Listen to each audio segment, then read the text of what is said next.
České republice máme také stepy.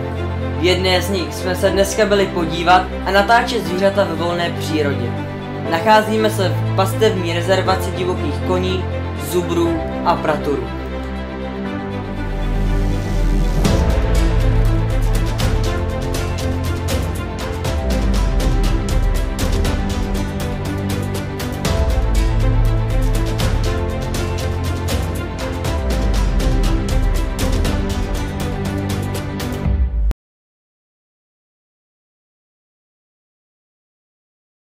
Mělo to ale jediný háček. Foukal moc silný vítr. Záběry byly rozklepané, proto jsme nemohli natáčet s dalekohledem s přiblížení 800 mm. Museli jsme obejít celou rezervaci, abychom našli zubry blíž u plotu a mohli ho natáčet s objektivem menší vzdálenosti. Podařilo se.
Po natáčení zubrů jsme dál obcházeli rezervaci, až jsme narazili na vchod do části, kde se momentálně nepásli.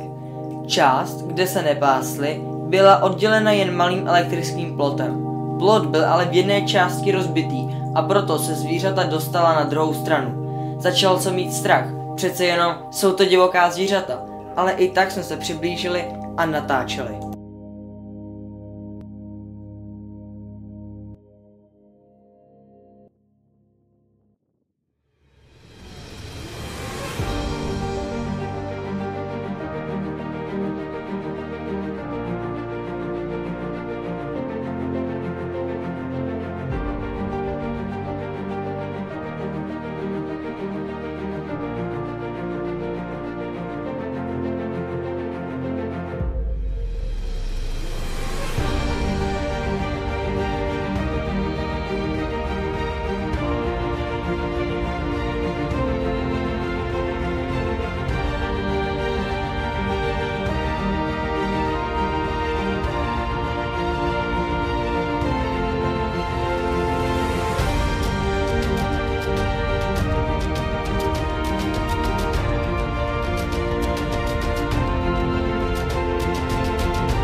A posledními zvířaty jsou pratuři. Z praturů jsme měli asi největší respekt kvůli jejich rohům. Všechna zvířata v rezervaci byla ale úplně klidná a nic nám neudělala.